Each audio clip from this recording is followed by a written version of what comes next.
Hello guys. तो कैसे हैं आप लोग? आप लोगों ने जो अपना एक्सक्रीटरी सिस्टम का फर्स्ट लेक्चर आप लोगों ने सबने देखा होगा और देखने के लिए बड़ा बड़ा थैंक यू। और ये सेकंड लेक्चर है बच्चों। आप लोगों को इसके अंदर बताना है गाइस। सबसे पहले मैं आप लोगों के सामने एक सिंपल सा लॉजिक, सिंपल सी बात रखूंगा। देखिए, एक्सक्रिएटरी सिस्टम में एक्सक्रिएटरी सिस्टम में सबसे पहले हम लोगों ने पिछले पार्ट किडनी के पार्ट्स को देखा है। ऑल द किडनी के पार्ट्स को देखा है गाइस। आज हम लोग किडनी के फंक्शनल यूनिट के बारे में पढ़ेंगे। फंक्शनल यूनिट यानी कि नेफ्रॉन। आज हम लोग नेफ्रॉन के बारे में पढ़ेंगे गाइस। नेफ्रॉन के अलावा आज हमें नेफ्रॉन में एक अलग टाइप का नेफ्रॉन किस तरीके से यूरिन का फॉर्मेशन करता है, हमें ये भी पढ़ना है। और इसके बाद मैं उम्मीद करता हूँ आप लोगों के सामने कोई डाउट नहीं रहेगा गाइस, कोई डाउट नहीं रहेगा। तो सबसे पहले अगर लेक्चर नंबर 1, टेबल नंबर 1 देखिए गाइस, तो यहाँ पे सबसे पहले हम नेफ्रॉन का स्ट्रक्चर देखते हैं। देखिए गाइस, सबसे पहले तो यहाँ देख सकते हैं ये स्ट्रक्चर ऑफ नेफ्रॉन है और ये सिंपलेस्ट यूनिट ऑफ किडनी है। Simplest unit of kidney guys. इसके अलावा अगर हम बात करें तो ये जो रेड कलर से आप देख रहे हैं, ये वाला portion, this portion is known as a glomerulus. अभी मैं डायग्राम बना के भी दिखा दूंगा आप लोग को। This portion is known as a glomerulus guys. This is glomerulus. नीचे एक जो लाइन दिख रही है, ये कैप्सूल दिख रहा है, ये बोमेन कैप्सूल है। ये पीसीटी है, प्रोक्सिमल कॉन्वलेटेड ट्यूबल। इसका हमने स्टार बना के बाहर इसका फुल फॉर्म लिखा है पीसीटी का, proximal convoluted tubule. And then this is हेलिलू गाइस। दिस वन इज हेलिलू, आप लोग साफ देख सकते हैं। दिस वन इज हेलिलू। एंड उसके बाद ये ट्यूब एज इस डायरेक्शन में चल रही है guys, इस डायरेक्शन में चल रही है। आपको डायरेक्शन बताऊं, यहाँ से फिल्ट्रेट आया है, ये इसकी डायरेक्शन है। ये फिर इधर आया, ये नीचे की तरफ, ये फिर ऊपर की तरफ, और ये इस तरीके से फिर आ गया, ये इस तरीके से बॉस। और ये एक किडनी में, इन वन किडनी, नेफ्रॉन यानी ये वाले स्ट्रक्चर लगभग 1000 के करीब होते हैं। 1000 तो बहुत कम मैं बता रहा हूँ आप लोगों को, 1000 तो मैं बहुत कम बता रहा हूँ। ये लगभग भी नहीं तो ये मान लीजिए मिलियंस में इनकी संख्या होती है, और मिलियंस में होती है, और मिलियंस में ये लगातार अपना काम कर रहे होते हैं और पूरी तरीके से यूरिन का फॉर्मेशन कर रहे होते हैं। गाइस, यूरिन फॉर्मेशन होता कैसे है? सबसे पहले मैंने ये डायग्राम बनाया कैसे, ये देख लेते हैं गाइस। यहाँ देखिए, सबसे पहले आप लोगों को कुछ नहीं करना है। यहाँ पर मैं रेड कलर से ले लेता हूँ एक इस तरीके का स्ट्रक्चर गाइस। दिस इज, इसको हम लोग ग्लोमेरुलस बोलेंगे। ये ग्लोमेरुलस का काम क्या है बोस, कि ये जो एंड है ना इसका, ये वाला एंड बोस, ये वाला एंड, दिस एंड, यहाँ से ब्लड आ रहा है। इसको हम लोग किसी और कलर से दिखा देते हैं। यहाँ से ब्लड आ रहा है, इसकी डायरेक्शन ये है ब्लड आने की, और यहाँ से ये फिल्टर होके चला जाएगा, यहाँ से फिल्टर होके चला जाएगा। जब ब्लड आता है ना ग्लोमेरुलस में बोस, तो आप लोग ये समझिए कि जब ब्लड आ रहा है एफरेंट आर्टिकल में, मतलब ब्लड आ रहा है, तो अनप्योर ब्लड है बोस। क्या है? अनप्योर ब्लड है।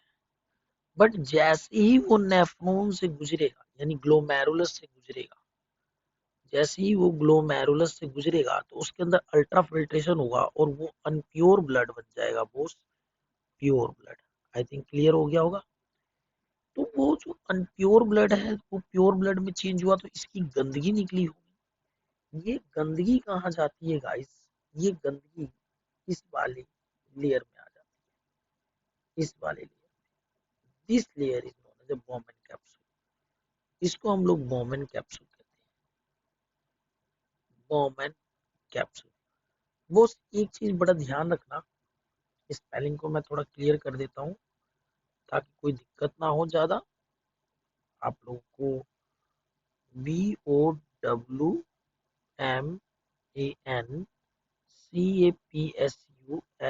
कैप्सूल। तो बोमेन कैप्सूल, बोमेन कैप्सूल में सारा का सारा जो फिल्ट्रेट होता है यानी गंदगी होती है, जो इससे निकली गंदगी, वो सारा का सारा यहाँ आ जाता है। और ये फर्स्ट स्टेप कहलाता है यूरिन फॉर्मेशन का, ultra filtration. This step is known as a number one step, and this is known as a ultra filtration.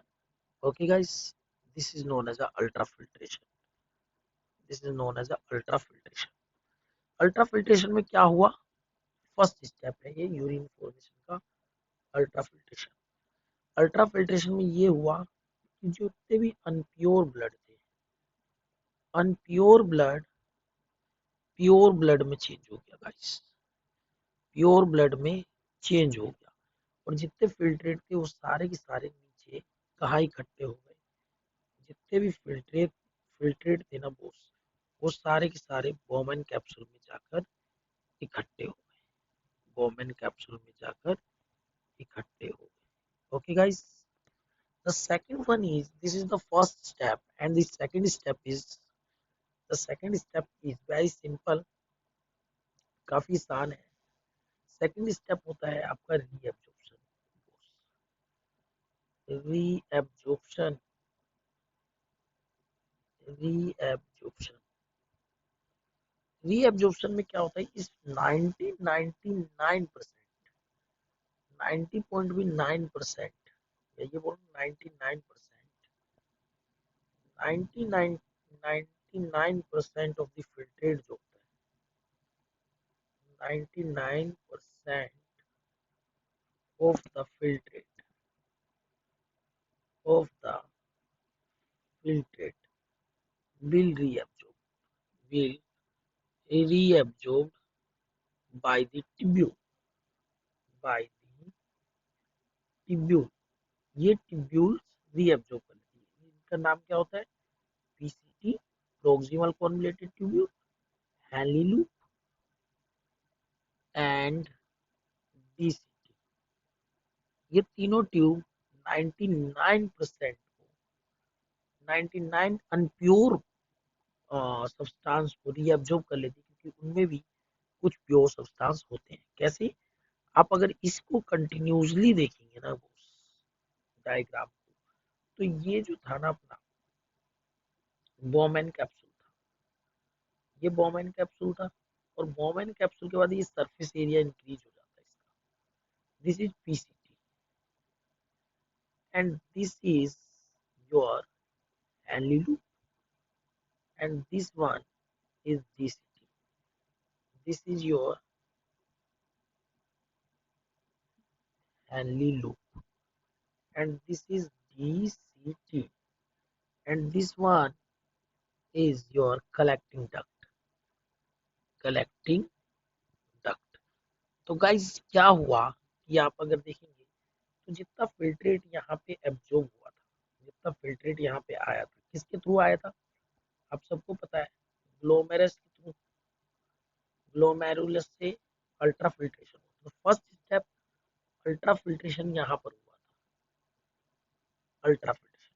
ये जो ट्यूब्स है ना बच्चों, ये फर्स्ट पीसीटी, हैनली लूप और डीसीटी, ये जितनी भी गंदगी रहती है उनमें भी 99% को ये तीनों के तीनों ट्यूब्स, फर्स्ट, सेकंड, थर्ड, ये तीनों के तीनों ट्यूब क्या कर लेते हैं? उस गंदगी को रीअब्जॉर्ब कर लेते हैं, क्योंकि उसके अंदर इंपॉर्टेंट आयंस वगैरह होते हैं, उसके अंदर इंपॉर्टेंट आयंस वगैरह होते हैं।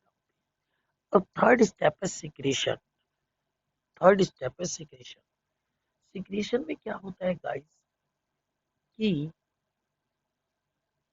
सिक्रेशन में कलेक्टिंग डक्ट, कलेक्टिंग डक्ट जो होता है यूरिन को बाहर निकाल देता है, यूरिन को बाहर निकाल देता है, आउट कर देता है। तो इसे सिक्रेशन कहते हैं। जैसे कि इस वाले स्टेप में देखेंगे, यहाँ तक यूरिन फॉर्मेशन आपका कंप्लीट हो गया है, यहाँ तक इस पोर्शन तक। और ये कलेक्टिंग डक्ट का काम है कि इस यूरिन को बाहर ले जाना, इस यूरिन को कहाँ ले जाना? बाहर ले जाना। आपको मैं बता दूं, जो अपना एक्सक्रीटरी प्रोडक्ट होता है मेन लाइकली, ये जो एक्सक्रीटरी प्रोडक्ट होता है, ये ज्यादातर एक्सक्रीटरी जो प्रोडक्ट होता है हमारा, यानी कि एक्सक्रीटरी प्रोडक्ट यानी कि यूरिन की बात हो रही है। इस यूरिन में ज्यादातर हिस्सा होता है नाइट्रोजन का। किसका होता है ग्रुप? नाइट्रोजन। नाइट्रोजन में भी यूरिया। और ये यूरिया बनता कहाँ पे है? तो हमारे लीवर में बनता है। ये क्वेश्चन काफी बारी आया है 1 मार्क्स का। ये यूरिया बनता कहाँ पे है? तो लीवर में बनता है। लीवर में इसे फिल्टर किया जाता है यूरिया को। और ये भी पूछा जाता है कि एक्सक्रिएशन कहाँ हो रहा है, ब्लड फिल्टर कहाँ हो रहा है। तो अगर क्वेश्चन आए कि ब्लड फिल्टर कहाँ हो रहा है, अगर क्वेश्चन आए कि where is blood filter, question ये आ गया, मान लो क्वेश्चन आ गया where blood filtrate, blood filtrate कहाँ पर हो रहा है? तो ब्लड फिल्ट्रेट हो रहा है किडनी के अंदर। तो ब्लड फिल्ट्रेट किडनी के अंदर हो रहा है। और यूरिया का फॉर्मेशन याद रखिएगा, यूरिया का फॉर्मेशन आपके लीवर में होगा, आपके लीवर में हो रहा है। तो आइए गाइस, पहले वाले डायग्राम पे चलते हैं, इंपॉर्टेंट टर्म्स जान लेते हैं। इंपॉर्टेंट टर्म्स जानने के लिए सबसे पहले हम क्लियर कर लेते हैं पेज की सारी। देखते हैं। Good, great. तो बोस, हम लोग यहाँ देख सकते हैं कि यहाँ से मैंने बताया था कि अनप्योर ब्लड यहाँ से यहाँ पर फिल्ट्रेट करता है। और यहाँ से ये पीसीटी जो है वो रीएब्जॉर्प्शन कर लेता है। रीएब्जॉर्प्शन यानी कि जितने भी मिनरल्स होते हैं उसे पीसीटी और हैंडलिलू रीएब्जॉर्ब कर लेते हैं, बाहर निकाल लेते हैं।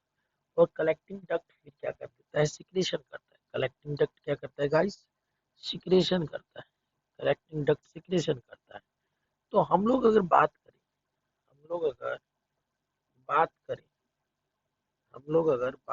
गाइस, तो इसके अंदर सबसे पहले है कि ग्लोमरस फिल्ट्रेशन क्या होता है। यहाँ पे ये है, ग्लोमरस फिल्ट्रेशन क्या होता है? Blood is filtrate through the layer of Bowman capsule is known as ultra filtration. यानी कि जिस तरीके से ब्लड फिल्टर हुआ, ब्लड कहाँ फिल्टर हुआ गाइस? जिस तरीके से ब्लड फिल्टर हुआ, कहाँ पे? यहाँ पे। उससे अल्ट्रा फिल्ट्रेशन बोलोगे। क्या बोलोगे? अल्ट्रा फिल्ट्रेशन बोलोगे। रीअब्जॉर्प्शन में क्या होता है? पीसीटी, ये रहा पीसीटी, ये रहा है लिलू, और ये रहा डीसीटी। ये सारे about 99% of filtrate is reabsorb by PCT, DCT and हैंडलिलू। The last point is secretion. Tube secrete the substance like hydrogen. ये जो कलेक्टिंग डक्ट होता है ये बाहर भी निकाल देता है यहाँ से यूरिन को यहाँ से बाहर निकालने का काम करता है। और अपना जो किडनी होता है यानी कि नेफ्रॉन होता है, वो कुछ आयन सिक्रेट करता है। आयंस जैसे कि आयंस जैसे कि आप लोग कह सकते हैं बेसिकली H+ आयंस हो गए, नाइट्रोजन आयंस हो गया, इस तरीके के आयंस को सिक्रेट करता रहता है। तो गाइस, इससे बाहर किडनी का कोई नहीं आएगा। मैंने पिछली वीडियो में पार्ट 1 डिस्कस करा था, आज पार्ट 2 करके ये पूरा चैप्टर खत्म हो गया। उम्मीद और आशा करता हूँ आप लोगों को समझ आया होगा। अगर आप लोगों को कुछ भी इसमें डाउट होगा तो आप प्लीज मुझे कमेंट करके जरूर जरूर जरूर बताएं, मैं आपकी हेल्प जरूर करूंगा। और आज की वीडियो देखने के लिए थैंक यू। और चैनल को सब्सक्राइब कर दे, शेयर कर दे। और जल्द ही आ रहा है एमसीक्यू सीरीज, तो उस एमसीक्यू सीरीज को जरूर सोल्व करें बच्चों, क्योंकि इस बार के एग्जाम आपके एमसीक्यू में होने हैं। मैं राजकुमार इसी के साथ विदा लेता हूँ।